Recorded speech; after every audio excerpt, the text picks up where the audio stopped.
Petaluma Pete now has a blog for kids only on Petaluma 360. This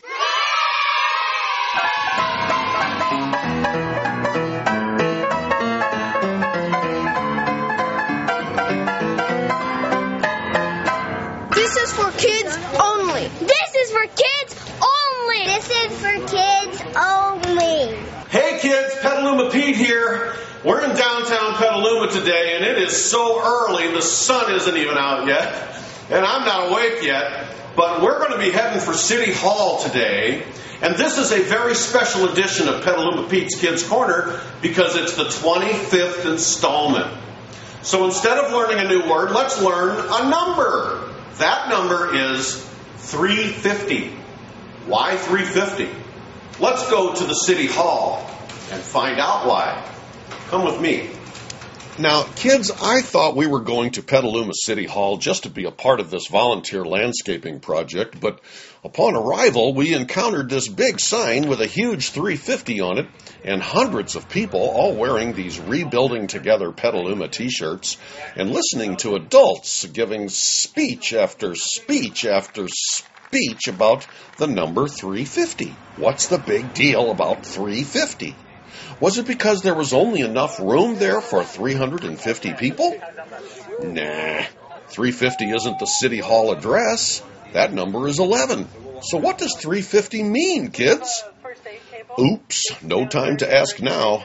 The speeches are over and the big crowd of adults has now broken into smaller groups, and they now have shovels and picks and rakes. And this is when we learned that the orange shirts were for the group leaders and the green shirts were for the worker bees. And work they did. The whole idea here, kids, was to convert the lawn surrounding City Hall into a water-saving, drip-irrigated permaculture garden in 3 steps. Step 1 was smoothing the ground and clearing out all the years and years of sticks and stones and roots and hills and holes and trimming out the sidewalk and pulling weeds and taking out old bushes, and it was amazing to watch how a community can come together. But we still needed to know what the number 350 was all about.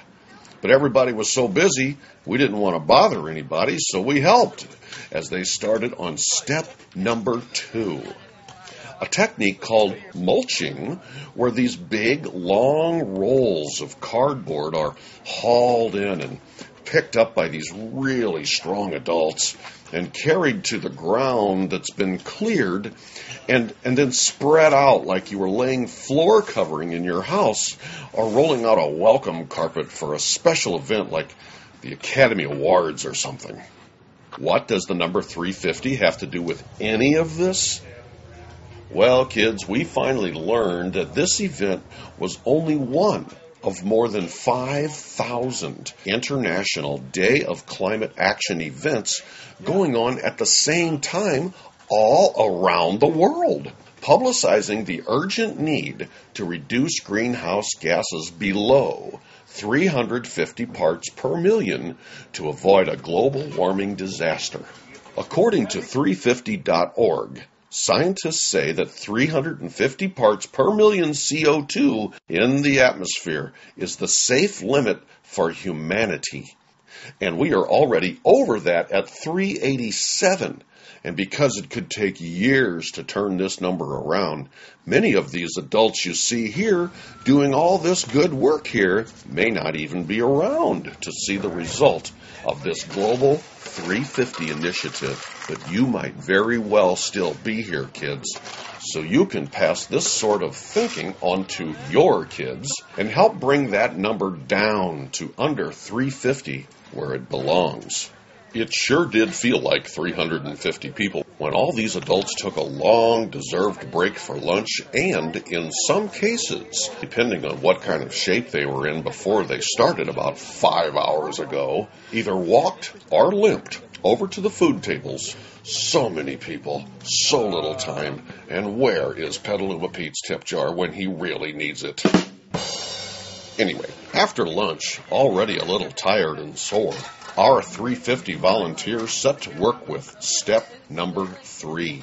filling wheelbarrows with wood chips, also called mulch.